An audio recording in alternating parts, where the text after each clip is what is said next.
So by way of introduction, I mentioned that I head up a new business incubator in downtown Winston-Salem. We're going to be there on Wednesday, so we'll spend the day at Winston Starts on Wednesday. I think y'all will enjoy that environment down there.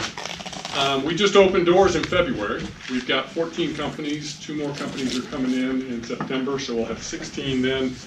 I think at that point, 7 of our 16 companies are young Wake Forest alums, so there's a close connection with the Center for Entrepreneurship here at Wake Forest.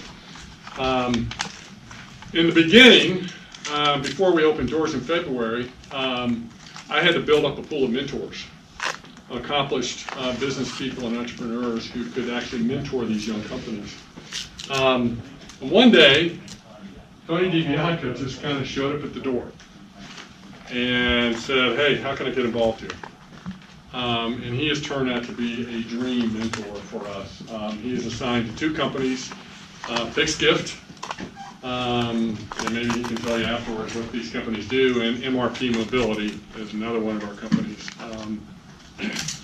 And he actually mentors like all of them. So Tony's in the place on most days and spends time with all of our companies. So I don't want to give you too much of his background because I'll steal part of his presentation, but you're in for a real treat to hear Tony DiBianca tell his story, an accomplished entrepreneur. So Tony, I'm going to turn it over to you. Well, Steve, thank you. Steve always gives me the greatest introduction. I'm going to talk about his hot. So no jacket. We're just going to lose the jacket. How many of you guys want to be an entrepreneur? Let's see if this works. Let's get a connection.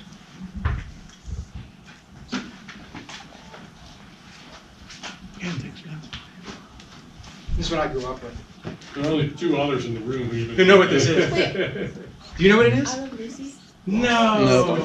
This was a show called Lost in Space. And when I was a kid, when I was like 6 years old, I watched Lost in Space. They traveled on, actually Netflix just released a new one, a new version a few months ago. They traveled to a planet on a rocket ship. They had a robot. I mean, this was really exciting for me. You have to realize how old I am. I'm an old guy. And I grew up watching this and thinking, this is really cool. Look at all the things you can do. And I remember sitting at my dining room table, and I had stacks of paper, and I was drawing all these robots. And I would draw one, I'd draw another one. I was so mad. Not because I couldn't draw a robot, but I wanted to build a robot. You know, I wanted one. And I'm 6 or 7 years old. I had no idea how to do that. And that's kind of how I knew what I wanted to do when I grew up. This mouse is not behaving. If it doesn't behave, we're going to have a long day. So what I want to talk to you guys about today is really just 3 things. And so I saw everybody's taking notes. Think about these 3 things we're going to talk about today and see how they relate to you. The first thing I want to talk about, the first thing that I learned being an entrepreneur was this. Figure out who you are. Know who you are. We'll talk a lot about that today. The next thing that is really important to me, the lesson I learned, is find people in your life who make you better. Spend time with those people. You'll see what I mean in just a minute. And lastly, do you ever get that gut feeling? You know, you just get this feeling, I know this is right, I know this is supposed to happen. You need to learn to trust your gut. You need to learn to trust that gut feeling. Can anybody tell me who painted this?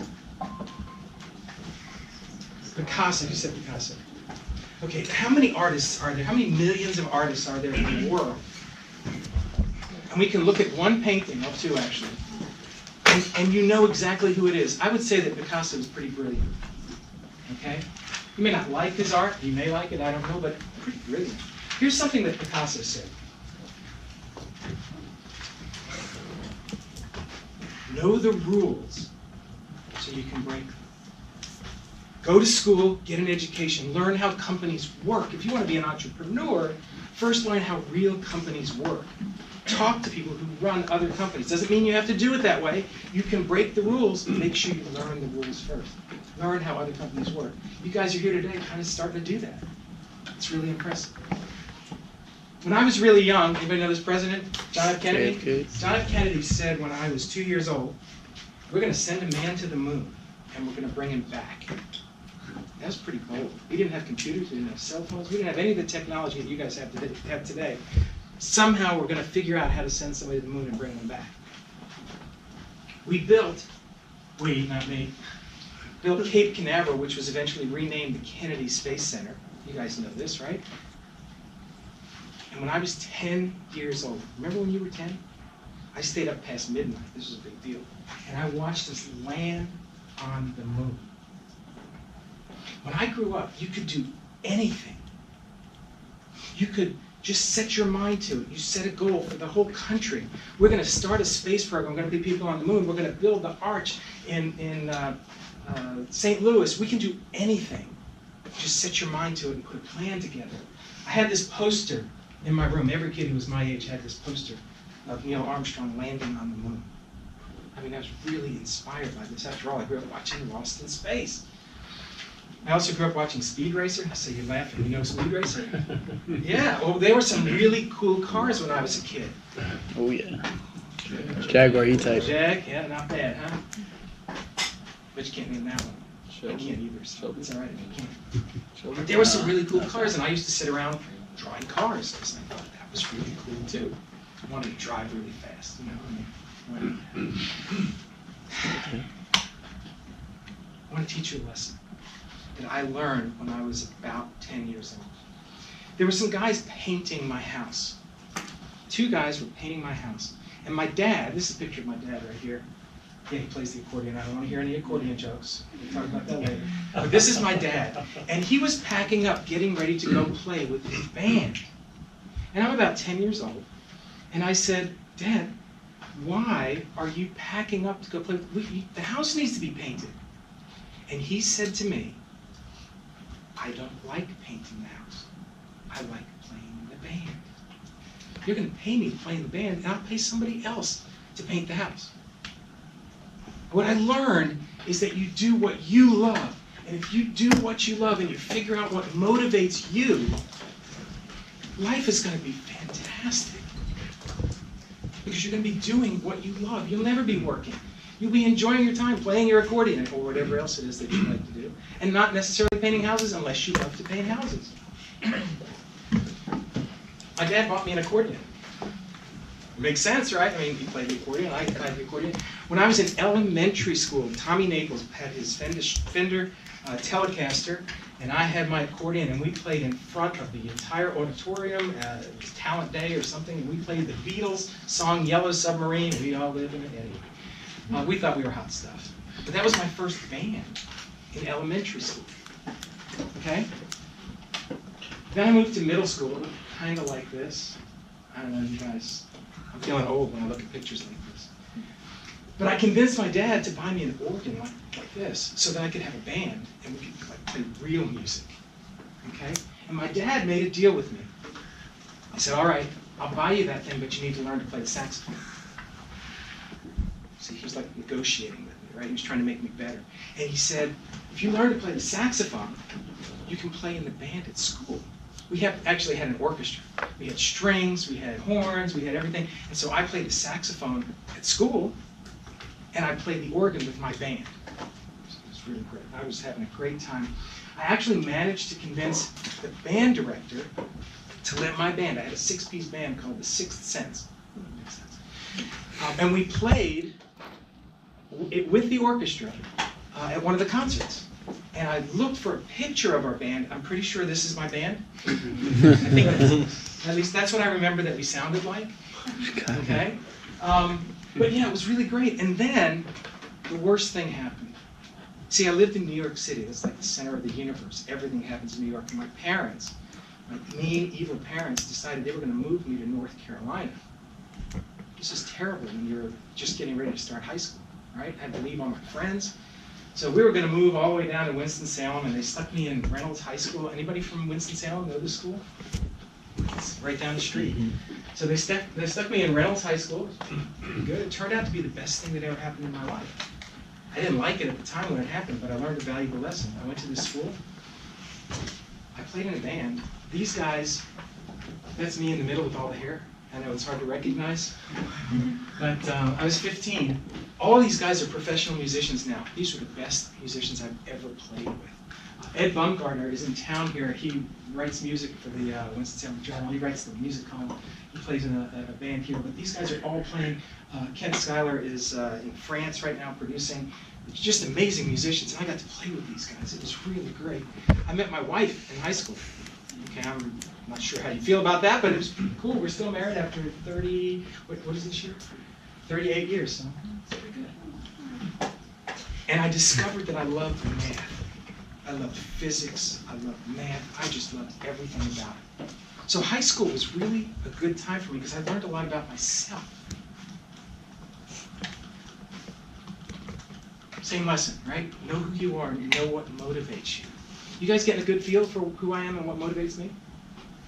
All right, I'm going to turn this around then. I applied not to Wake Forest, I applied to Rensselaer Polytechnic Institute. It was the first engineering school in the United States. If you've never heard of it, it's in upstate New York. We were a bunch of nerds. We used to go to the games and we'd say, give me an R, give me an E, we used to spell out Rensselaer Polytechnic Institute. Got it? We really did this. Like we'd be cheering, the game would be over, we'd still be going, okay? But people who went to RPI went there because they wanted to do something with that degree to change the world. A lot of companies that you know were started by people who went to RPI. A lot of tech companies, Hewlett Packard, Texas Instruments, those are old companies, just a lot of them. And so that's where I applied, that's where I went to school. I met this guy. He was a lot younger at the time. I just pulled this off the end of the other day. Henry Scarton. Henry Scarton taught acoustics. If any of you are going into that field and want to take acoustics, acoustics is hard.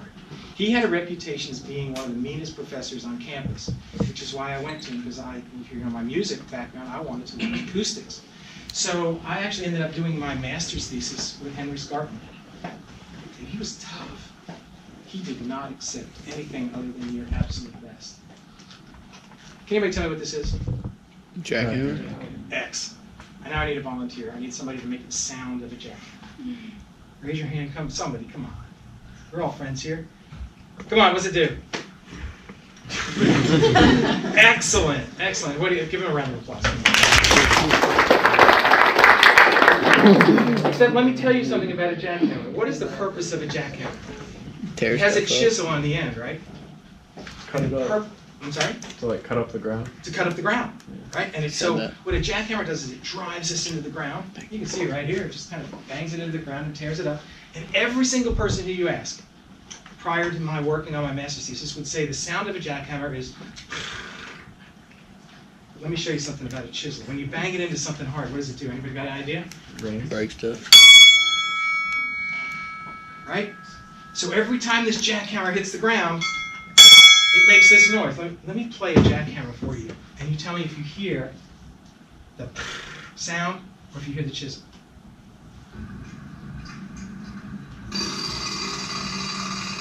Hear the chisel?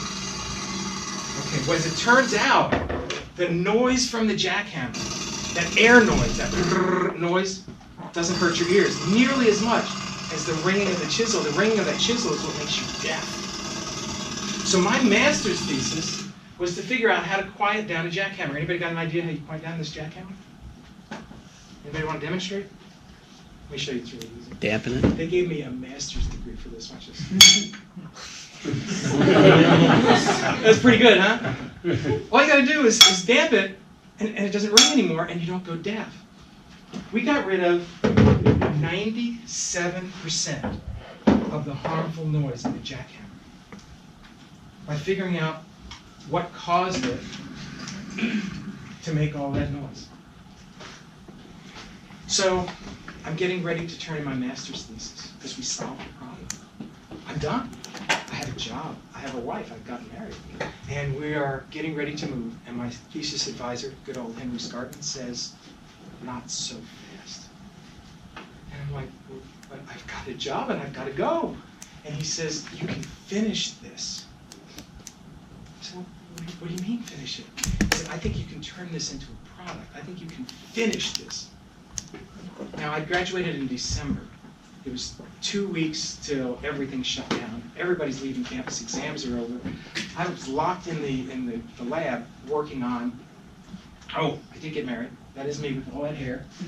My wife still looks like that. That's Natalie. She went to the chapel, so here you go. She packed up everything we had, drove the car through a big giant snowstorm. This is in upstate New York. And I stayed behind with a typewriter. We didn't have word processors back then. And working in a lab. And I developed this, which ended up being a patent. It was my first patent.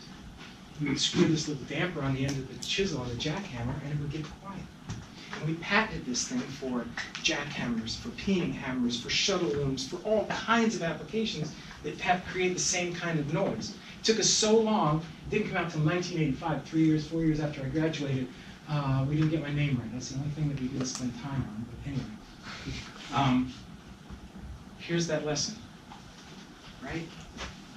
He made me a better person because he insisted that I finish what I started. I didn't like it when it happened. But because I chose somebody who challenged me, I was a better person. I got a degree in acoustics. That makes sense, right? What else do you think I got a degree in? It's obvious. Come on, guys. Well, what kind of engineering? Give you a hint. Robotics. I got a degree in robotics. And then because I went to RPI, which is a place where you go to start a company, and when you get out, I got a degree in management. Does anybody recognize this, or was this, you guys not old enough? Oh, that's from movie Office Space. So I got a degree in management as well. What I really wanted to do was open up a recording studio. I thought this would be really cool. I spent all my life playing music. I went down with my roommate. We put together a business plan. We went down to New York City to RCA Studios, and digital recording was just coming out. You guys have no idea about tape and all that other stuff. But what I learned was how to work with tape, and digital was coming out. And we found out that for about $2 million, you could buy something that you can now buy for about $79 on your PC. And we said, uh-oh, I'm going to have to get a real job. I don't have $2 million. So I interviewed with ASEA Robotics. They were building robots for Ford, for Chevy, for a bunch of other companies. Okay? I interviewed with Bose. You guys know Bose, the speaker company. And I interviewed with Northrop Aircraft because they were doing supersonic, get it, sonic, acoustics, all that kind of stuff. And it was going really fast. I thought that would be really cool. So anybody want to guess who I went to work for? Airplanes. Airplanes, good guess, wrong. Anybody else? We got 2 left. Robotics. What was that? Robotics. Robotics, wrong. Anybody else want to guess? Bose. Bose, no. I went to work for Xerox. Okay. What?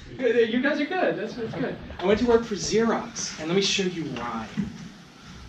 Remember that Coulomb friction damping system that got rid of all that noise? Well, it turns out that Coulomb friction, Coulomb's law, is one of the basic principles that runs a copier. And this guy, he was a lot younger at the time too, John Elter, saw my resume and said, hey, I want to talk to this guy. And so we met. He picked me up, and we went out to breakfast. And we sat there for an hour and a half. You guys are just talking about interview questions? We talked for an hour and a half. It went by in about 3 minutes. He talked about a book that he had written on solar energy. I was going to work for Xerox. Who was this guy working at Xerox writing a book on solar energy? He was one of the most brilliant people, maybe the most brilliant person I've ever met. I just loved this guy. And then our hour and a half was over, and it was time to go interview him. This was just kind of, eating breakfast and having coffee and that kind of thing. And so he picked me up in his car. This was in Rochester, New York. His car, he had an Opel that looked just like that. Pretty impressive, huh? Yeah. I interviewed in this building right here. This is the Xerox campus. So all these buildings were the Xerox campus. And I interviewed in that building right there. And John dropped me off to speak with Ed, the guy that I would work with later on. And he came back a half an hour later, and he said, hey, come take a walk with me. So we're walking down the hall, and I'm following him, and we're talking, and all of a sudden, for all the ladies here, I apologize if you're offended. I'm really sorry, but he turns and he walks into the men's room. So I have a big decision to make with him. So I walked in with him. So John and I are standing in the men's room, and he says, I really like you. I want you to come work for us at Xerox. We've got a whole day of interviews planned, but at the end of the day, we're going to make you an offer. Now, I didn't shake his hand. I'm pretty sure I didn't shake his hand. But I took the job. Anybody tell me why I took the job? Because John was somebody who was brilliant. He would make me better. Of all the people I interviewed with, John was the most interesting. Find people who make you better. That's my big piece of advice. I'm going to keep coming back to that. Can anyone tell me what this is? Kind of guess. It was 1942, so it's a little before my time, a lot before my time. This is a war room, and it's a newsroom. So they're gathering up news. And look at all this high-tech equipment they have. Look, they've got typewriters, and they've got telephones, and there must be an electronic pencil sharpener there somewhere. And that's pretty much it. That's how life was back in 1942. 1942 is the same year that Chester Carlson invented xerography. Xerox. Right? He built a machine that could make copies of anything you put on it. You guys found a big deal. You grew up with copiers. Anybody know what this is? Yeah, you guys. If you write on it and you have copies to run. Carbon paper, that's right. You write on the top and it makes copies all the way down. And in 1942, when Chester Carlson invented xerography, if you wanted 2 copies of a document, you would put carbon paper in your typewriter and you would type. And the second copy was a little bit blurry, and by the time you got to the 4th copy, it was so blurry nobody could read it. The most important documents in the world, there were only 3 or 4 copies of. Think about that. So they went out and Chester Carlson tried to get people to fund this brilliant idea he had to make a machine that could make copies. And you know what they found? They talked to secretaries all over the place and they said, what in the world would I do with more than 4 copies? What in the world would we do with more than 4 copies of anything? So he had a machine for which there was no market. That's what all the experts. He went to IBM, he went to Kodak, he went to all these companies. That's what they told him. There's no market for this machine. This is what the copy kind of looked like. It'll get pretty bad as you move on down. So Chester Carlson had to build this machine and start his own company. Remember before I said trust your gut? He had to trust his gut. All the experts, every person he talked to, said there is no market for this. Innovation, if it's really innovative, it's never obvious. Because you're going to explain it to someone. I got on an elevator 3 days ago. I got on an elevator, there were no buttons on the elevators. Anybody been on one of these yet? It's your security badge tells you what floor you can go to, and the elevator takes you there. And there are no buttons on the elevator. The guy who first, or the woman who first proposed, how about an elevator with no buttons on it, probably got laughed out of the room.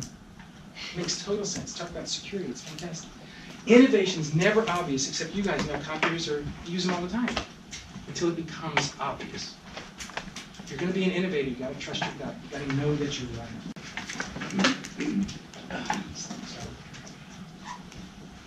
So back to me, I'm working for Xerox on this great big giant copy machine. Let's see how big it is. Oh yeah, I was playing in a band. My wife wouldn't let me show you guys a picture of me in my leather pants. That's my band. I'll let you read this for me. It's my favorite cartoon.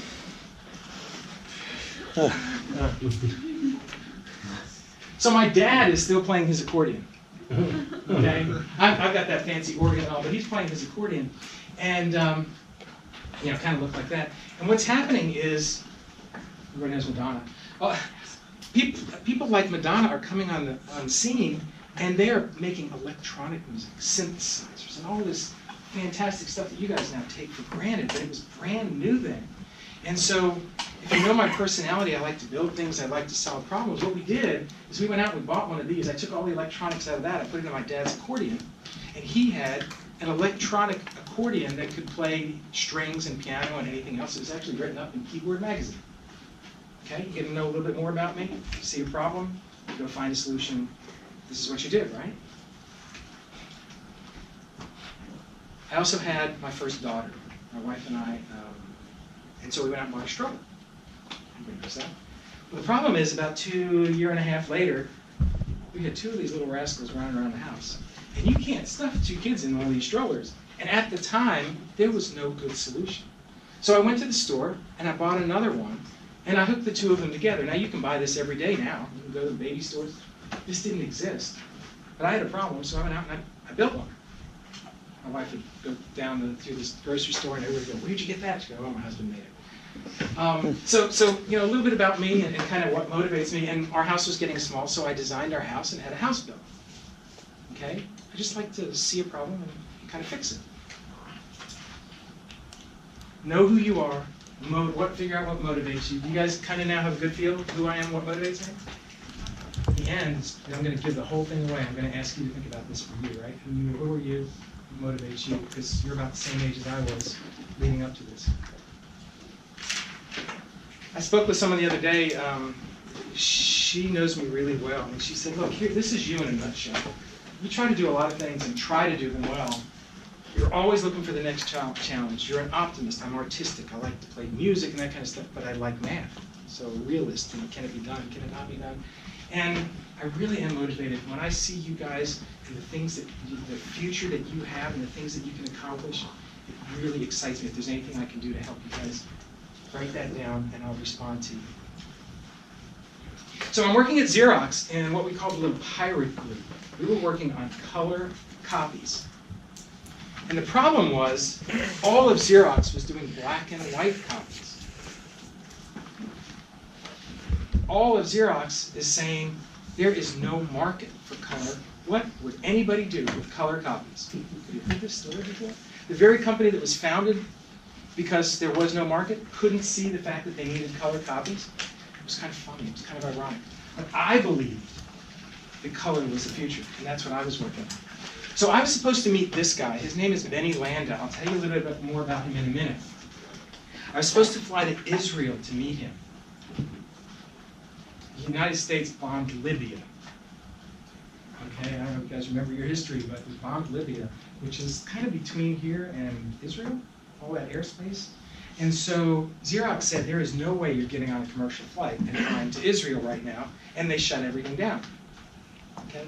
But remember who my boss was, John Elter, this brilliant guy? He solved the problem. He put us on a corporate jet, and we flew to Israel. Okay, solved the problem.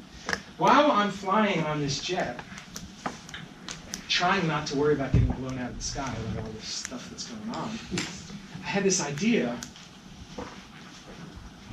Come on. It turned out to be a patent for making color copies in one pass instead of 4 passes. There were 4 colors: cyan, magenta, yellow, black. I had this idea. It turned out to be my second patent. I actually wrote this on my notes on the plane flying over there. Okay? When I got back, Xerox and DuPont, I was talking to one of you from, oh, there you go, from Delaware. My job, there was a joint venture to explore this technology that Benny Landa, they talked about it in a minute, and I found this the other day that the prints, the quality of the prints that we were making, these color prints, you can see those words there. Well, my job was the quality of the prints. I was really happy to read this. And so this is Benny Landa today. Has anybody ever heard of indigo printers, HP printers? The current technology that is used for high-speed printing. It used to be you expose a printing plate, and then you run it like a newspaper, and you do this, and every copy is the same. And he was essentially the father of digital printing, where every page doesn't have to be the same. Okay? An amazing guy, and I got to work with him, and he's one of those people who did what? Made you better. Made me better. Okay? I thought this is kind of funny. His father devised a camera using bicycle parts. I don't know. I have to do some more research and find out what that's all about. But I think that's pretty clever, however that worked out. Anyway, that's him today, but I worked with him when he was a whole lot younger. He was somebody who made me better. I learned so much from him working with him. And then what happened is, this joint venture between Xerox and DuPont, they decided to get a divorce. And so my buddy Dave was headed off to DuPont, I was headed back to Xerox, except that, oh, this is technology back this time. Pretty high tech, isn't it? I don't know what you do with one of these. Wait is what you do with one of these computers. This ugly unit is what was used to expose those printing plates. And I was responsible, in addition to everything else I did, for this unit, which was part of the research we did. And Dave and I got together. It had a vacuum work surface and this. Look at this fancy digital typer, pretty amazing. All right, it's pretty awful, but that was state of the art back then. And so Dave and I got together and we built this. And yeah, that's me again. It had a touch screen. That's pretty innovative for 1987, 86, somewhere around there. It had a two-sided work surface, so you could prepare one side and flip it over, work on the other side. And it had a microwave oven inside that lit up a light bulb. You guys go, why? You know what happens when you turn on a light bulb? It gets hot, right? And light bulbs change color when they get hot. And so you expose the film, and it's a mess. The UV light bulb, it stayed the same color the whole time. So Dave and I started a company, Precision Exposure Systems. Any of you want to be an entrepreneur, I will tell you the best time to start a company is when you have a wife and 3 kids, and the company that you work for is shutting down. What else could possibly have been stacked against this? But that's probably the best time to start. So I was headed off to start Precision Exposure Systems. And then something happened that changed my life. My dad got a phone call. No, I take it back. A woman met him at church, and she came up crying, and she said, "How come nobody came?" My dad said, "How come nobody came to what?" And she said, "How come nobody came to my husband's funeral?" Can you imagine that? Now, we didn't have cell phones, we didn't have internet, we didn't have texting, we didn't have any of that. Here's what we had. We had phone trees. What a phone tree is if somebody knew about something, on their list at the church, they would call 3 other people. You guys ever heard about this, right? And then those people would call other people. And that's how word got out, through a phone tree. This makes sense if that's all you've got is a telephone, right? You dial a rotary phone. Tell me what happens if some of these people are missing. Less people No, know. it falls apart, right? It was a holiday weekend. Everybody was out of town. Nobody knew that this guy had passed away, and none of his friends went to his funeral. And my dad said, "Oh, have you ever played this game, phone game, where I whisper something in your ear and you like Bill died at 2:00 today, and by the time it gets to the end, it's Bill's dog was hit by a truck at 4:00 last night." How did that happen? Right? That's what happens with a phone tree as well. It's the same kind of thing. The information doesn't really stay very well. And so my dad said to me, "Look, there are these new machines out called answering machines." And we said, "Can't we just build a calling machine?" So we did. We built this little machine here. It actually ended up looking like this when all was done. This was 1989. Okay? And what it did was the opposite of an answering machine. It would call people. And guess what we called it? A phone tree, right? Okay? And then I had this moment. This is what changed my life. I sat back, and I finally was old enough. I was 30 years old, 28, 29 years old. And I said, you know, what really motivates me? What's important to me? What am I going to do with the rest of my life? Am I going to build cameras that expose film? Or am I going to improve communication for the world? And so, knowing who you are, figuring out what motivates you, Precision Exposure Systems turned into personal communication systems. We started a different company. We sold the design off to DuPont, and we kept moving. We put together a business plan. You guys are going to learn all about business plans and how you look for everything that's going on. We filed a patent. Actually, we didn't because we couldn't finish it because we ran out of money, so we never did get the patent done. We built 100 units, first 100 of these units, and we got them and we unpacked them, and we started testing them and they didn't work. The circuit boards were defective. We had to throw them away. Every penny I had, every penny my partner Dave had, we spent on this, and we had to throw them away because they didn't work, and rebuild them. And then if that wasn't enough, we talked to this little university in Winston-Salem, their master's program. We had some MBA students do a market study to tell us, how should we price this? How should we market it? Where are the best places to sell this product? Anybody want to guess what they told us? Come on, I set you up for this. No market. There's no market for this product. That's exactly what they told us. But the thing is, I already learned that lesson. Anybody ever heard of Consumer Electronics Show? That's the big electronics show they have, usually in Chicago. It may be in LA sometimes, or Vegas. The Consumer Electronics Show is where all the new gadgets, all the new electronics are introduced. And in 1991, high-definition TV was introduced. That was a long time before it became a commercial product. That was introduced there. IBM PS1, photo CDs. Look at all these great products. And look down at the bottom. Somebody made a mistake. Phone tree was one of the products at the Consumer Electronics Show that was recognized as being innovative. You got to trust your gut. If you're going to be an entrepreneur, if you're going to pursue something that you believe in, every other person's going to tell you why it can't be done. You just got to power on. You just got to do it. This is Dan Bishop. Dan is a guy that called me one night. I was working at 7:30 at night, which you do as an entrepreneur. 7:30 was early for me. And he said, I heard about Phone Tree on my in-flight entertainment on the plane. You guys are at the Consumer Electronics Show, aren't you? And I said, well, yes, we are. He said, well, I have a company called Shelby Systems, Shelby Church Software. And I said, church software? Is that a thing?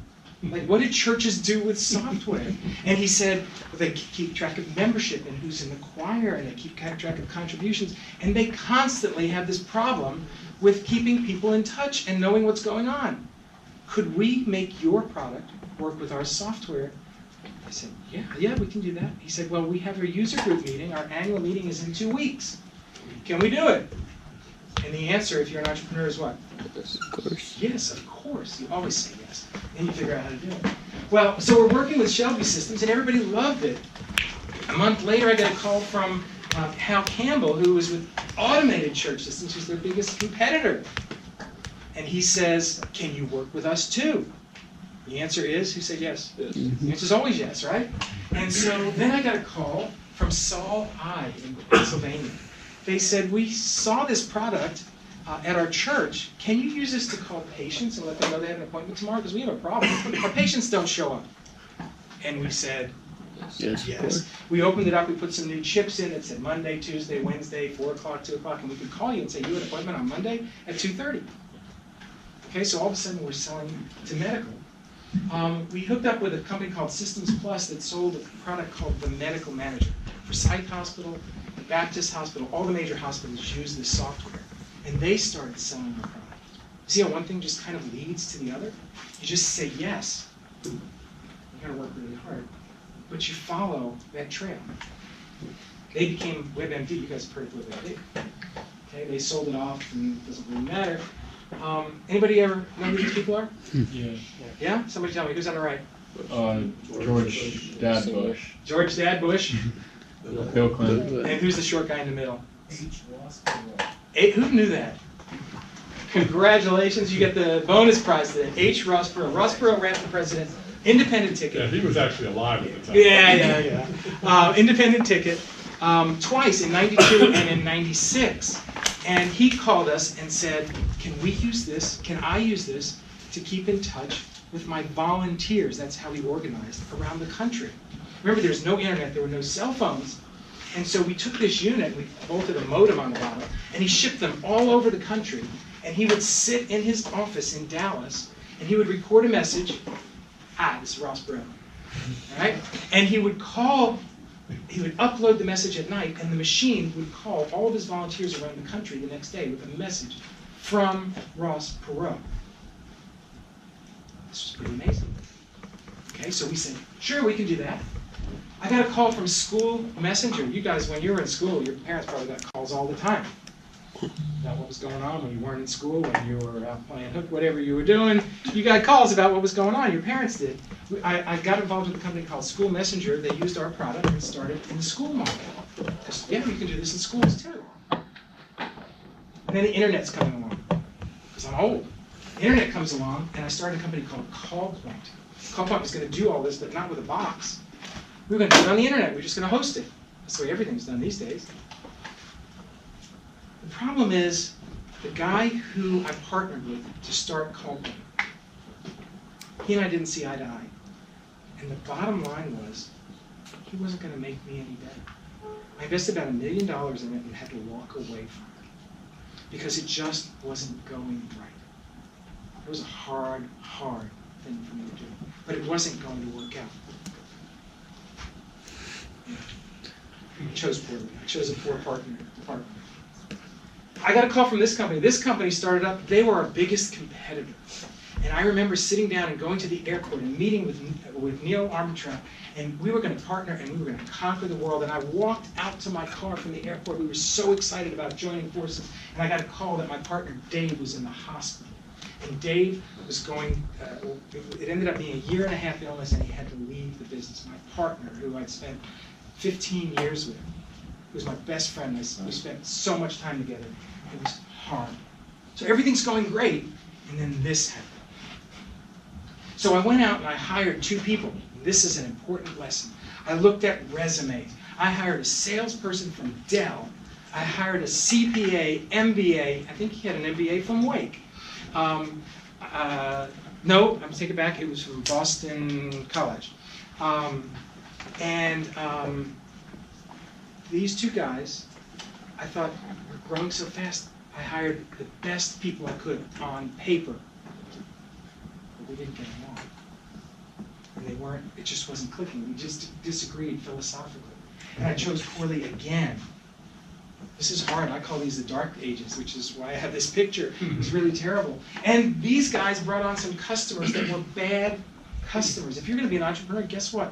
There are bad customers out there. There are certain customers where your business is better off if you fire your customer. That seems counterintuitive.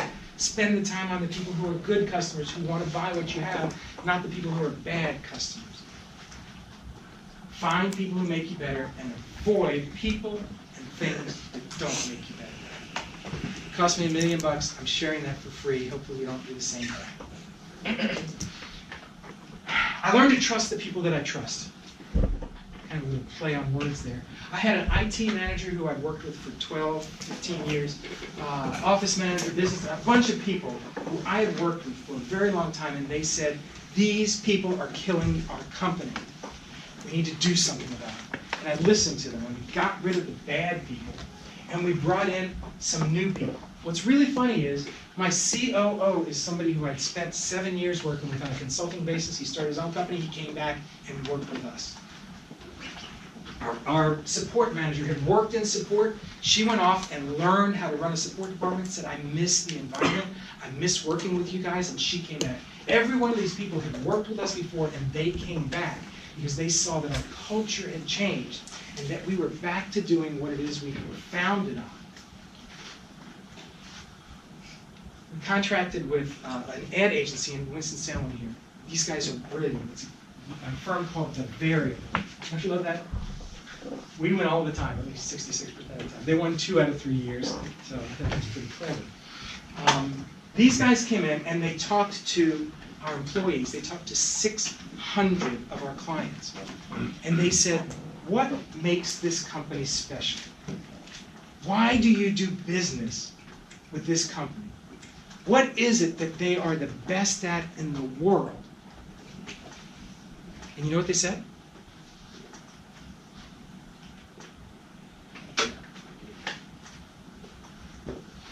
That's why I started the company, right? To help people go to the funeral, to help people do the things that they already wanted to do.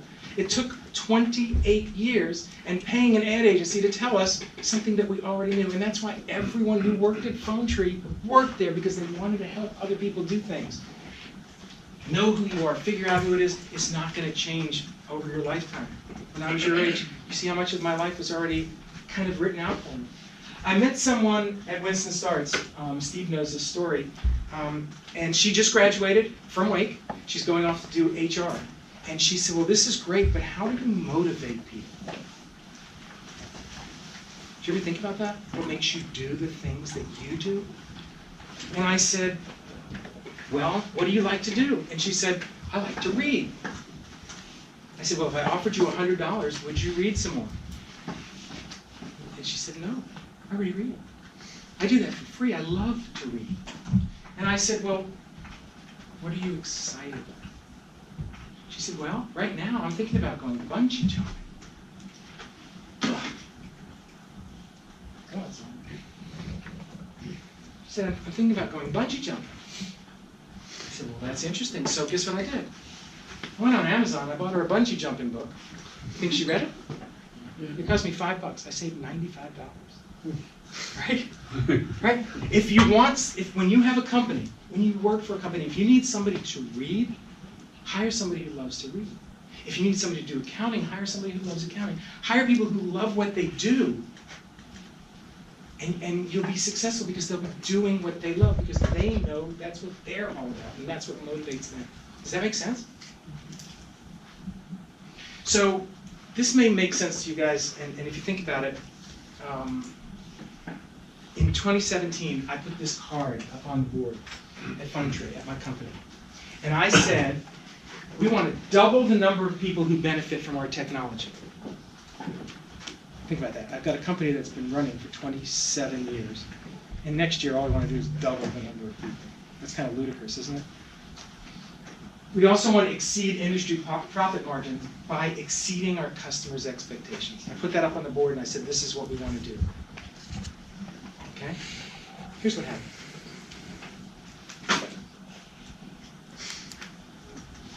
The support team, remember the woman who came back? The support team reduced the tickets that we had by 80%. Her team said, if we're going to exceed customer expectations, we're not going to have people waiting on the phone. We're going to answer on the second or by the second ring. We're not going to have tickets sitting around. Our marketing department created a new corporate brand based on who we are, who we're best at, that we want to help people. And we launched a new website. And because of that, sales increased new clients. We increased our client base by 35% in 1 year. Okay? Now, some of our existing clients were buying more as well. My IT group increased our capacity by 400%. If we wanted to double the number of people using our technology, we better have an infrastructure that'll hold it, right? And so they increased it, and we increased our uptime to 99.99. We did not go down, because if you go down in this world, somebody logs on and tries to use your product and it's not there, you're out of business. My development team developed a new text messaging technology, and we applied for this big, huge patent. Everybody was doing what they wanted to do. Operations, we implemented enterprise processes for the Mayo Clinic. You guys know the Mayo Clinic? Right? This is a big, big hospital. And we launched that for all the others. Security, we had the top data security certification. And here's the important thing. We had 0 employee turnover. We didn't have a single person leave. All I asked for was double our business and increase our profit margin by 80%. Were these people challenged? Remember what Henry Scarton did to me? You can do this. You can finish this. Here's what we did. Here's the result. We took our weekly transactions from 500,000 to 1 million. We actually did that the second week in December before the year ended. We doubled our corporate profit and we increased our profit margin by 80%. This is unheard of. And here's the secret. Here's the little dirty secret here. I didn't do any of this. I hired the right people.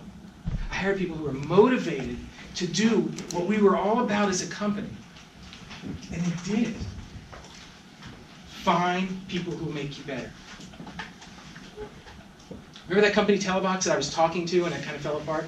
They were bought by a company called West. This is a technology that has no future according to an unnamed university. Right? Remember that company, School Messenger, that I worked with? They were acquired by the same company, West. Remember that company I started, Call Point over here, that we had that little disagreement about? They were acquired by West. So you guys want to guess what happened at the end of 2017? One tree. So we were acquired by West. Okay? That's why I'm here. That's why I'm able to talk to you guys, because I'm not sitting behind a desk working. Trust your gut. The idea of computers calling people, texting people, emailing people, and letting them know what's going on. Amazon does it 1 million times a day now. Okay, it was an innovative idea at the time, and now it's obvious. When I left the last day, folks on my staff left this, handed me a plaque with this on it. But it basically, I'll show you in a minute, but it says, you know, improve, keep going, you're going to learn along the way. And notice this name at the end, that'll come back in just a minute. Now I get to work at Winston Starts. Winston Starts is where a whole bunch of people come to start companies.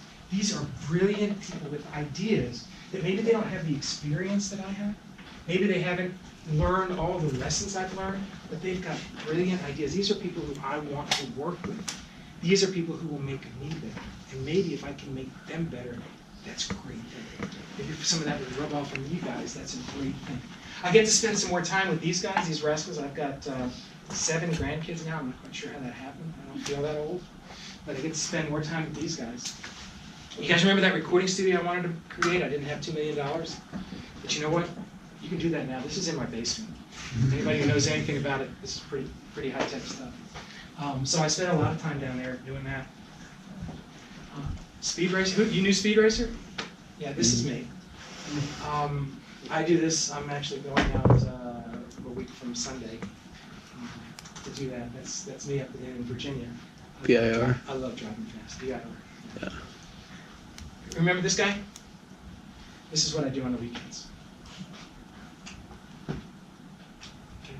But you guys knew that, because when I was 15, you already knew all this about me, didn't you?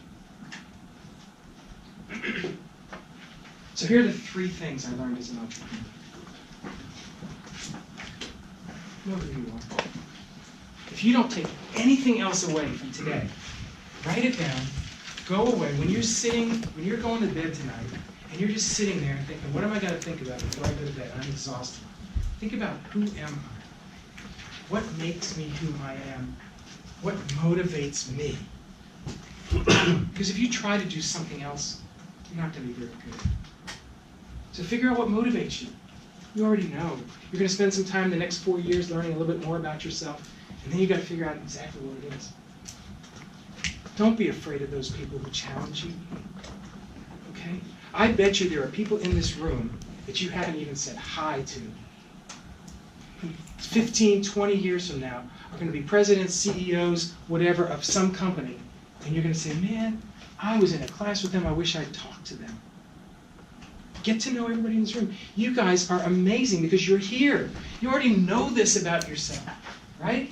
Who are you? You are kids who are willing to give up 2 weeks. You guys are here? A week. A week? Willing to give up a week to sit in the classroom, listen to a bunch of old guys jabber at you so that maybe you can do something like this. Right? That's amazing. You guys are an amazing group of kids. Can I call you kids? Is that all right? I'm old, remember. All right. Find people who make you better. Don't be afraid of that challenge. If somebody challenges you, step up to it and do it. Finish it. And lastly, if you're going to be an entrepreneur, if you're going to be good at anything, you've got to believe in yourself. If you think something's the right thing to do, don't listen to the experts.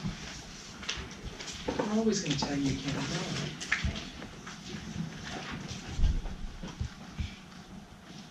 All right.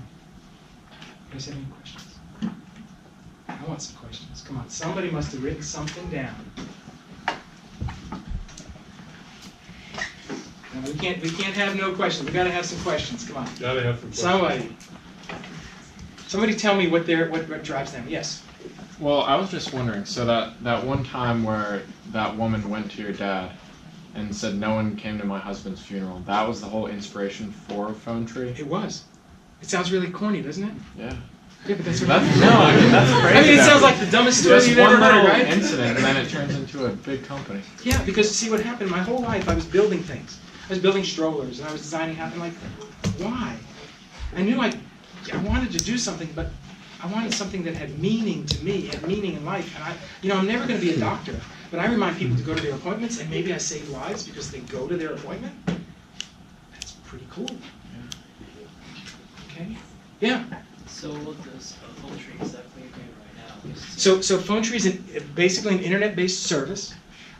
They're part of West Corporation now. It's about $120 million company, part of a $4 billion company that oversees it. We remind patients of their appointments. We send texts, we send emails. If you go to the Mayo Clinic, when you check in, when you check in, they will text you. They'll notice that you're there. They'll tell you where to go. When you go for surgery, I don't know if anybody's ever been to a surgery. They put up a big board and let you know Billy's in surgery now, and now he's recovering and what have you. They don't do that anymore for patient confidentiality. They'll text you. Okay? They remind you of your appointment. They have interaction. They will send you information. You can subscribe. You can all kinds of interactive now. Voice, text, email, push notifications, all kinds of things. Yeah. But it started out with just making phone calls. That's all it existed then. Okay, come on, somebody else. Yes? So you said that to have a successful business, you have to hire people who love and are really passionate about what the company does, but what is an indication that they do really love that? That's what you're asking is probably the hardest question ever. So in an interview, it's really hard to tell if somebody's being genuine with you or not, isn't it? I like to do my interviews, I like to go out to lunch. We like to have other people on our staff interview people and go out to lunch because people will tell you all kinds of things about themselves when you're just casually talking and you learn about their personality. And a lot of times it's, is this person a good fit? The person who started CallPoint is not a bad person. That company was very profitable. He and I our philosophies and how we managed people and how we did things were very different. And so we weren't a good fit. So if you're going to run a company, you look for a good fit. If you're going to graduate and go work for a company, find a company where you feel comfortable. Remember during the interview that you are interviewing them. You think they're interviewing you, right? You're going to go to all these colleges, you're going to come to Wake, you're going to interview, and they're interviewing you. I would challenge you to say, I'm interviewing them. I'm trying to decide, is this a place I want to go to school? Is this what I want to end up being 4 years from now? Is this university or that university going to serve me best? Is it going to challenge me and make me a better person? Does that kind of answer your question? What else?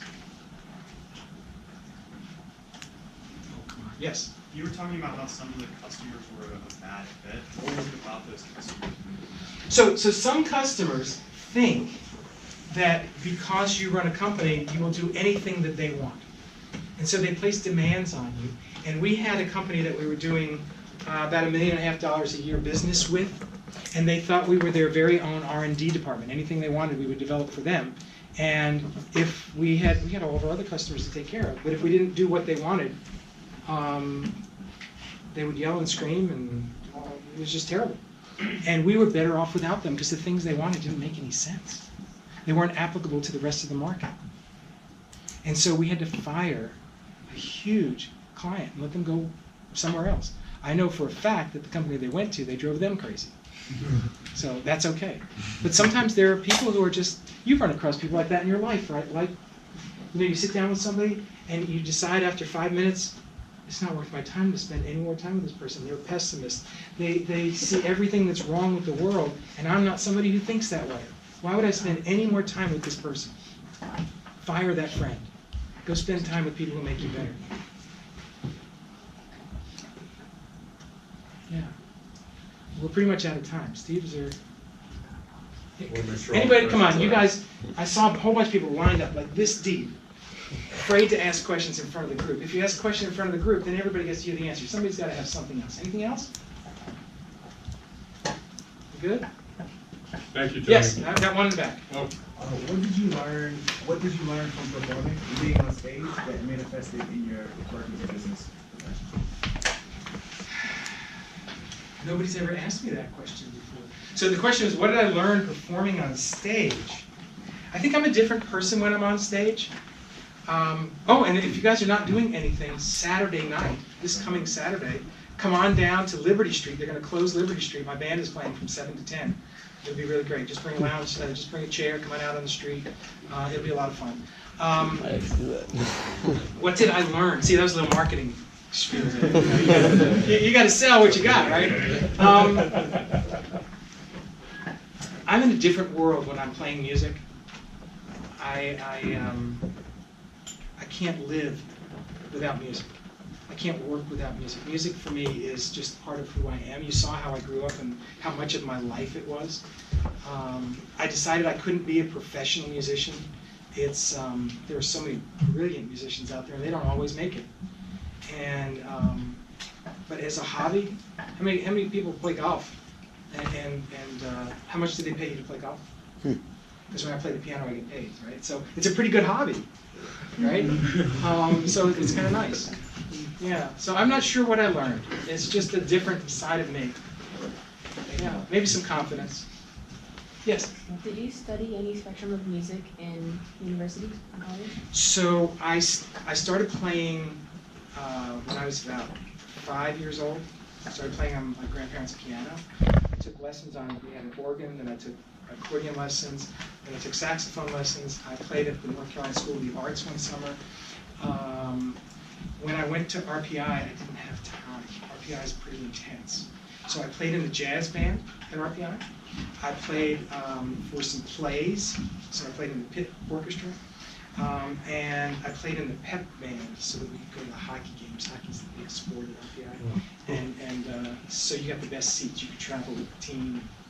So, but I didn't study music then.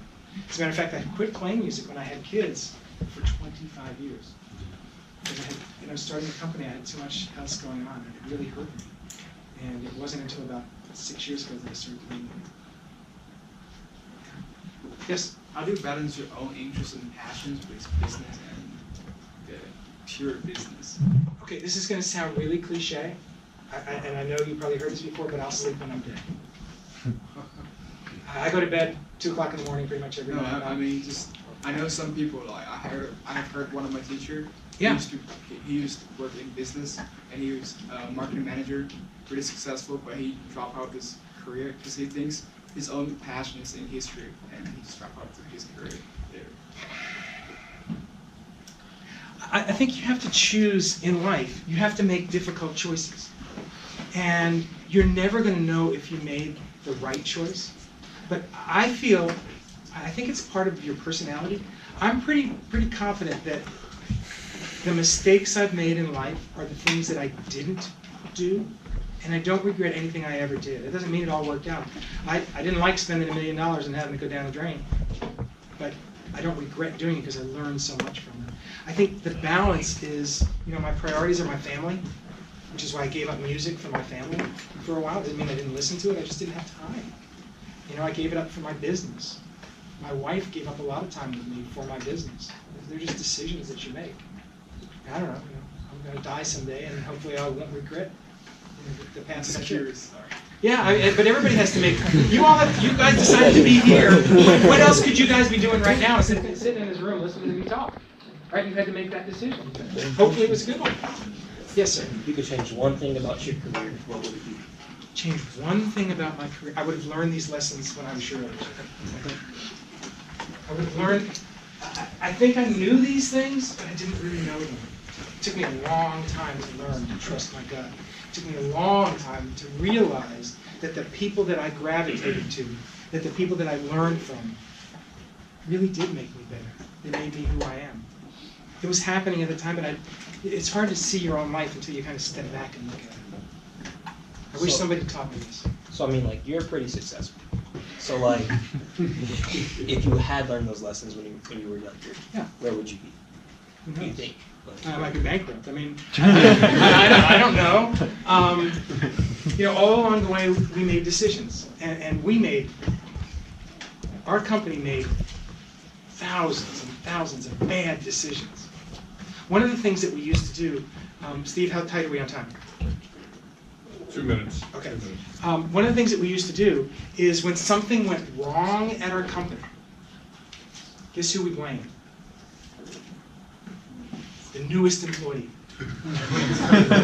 We would blame, no, think about this, it's brilliant, it really is brilliant. So let's say you just came in, this is your first day on the job, and all of a sudden, everything's crashing and burning. And Eleanor, we blame Eleanor. Everybody knows it's Eleanor's fault. Because who cares whose fault it is? Right? Do we care that it's your fault? No, the question is what are we going to do to fix it? Right? And so we didn't worry about blaming people, we just worried about what are we going to do to fix it. So we always made it Eleanor's fault. Until Eleanor was replaced by Gracie, and then it was all Gracie's fault. Because it didn't really matter. Yeah. Anybody wants to contact me, reach out, ajdibianca@gmail.com. I will answer your emails.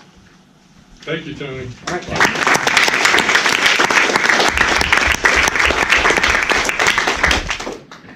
you. All right, 5-minute stretch break. Let's see. Yeah, I ate into your break, I'm sorry. Let's go. That's all right. 3:10. Be back at 3:10. Yes, that's because,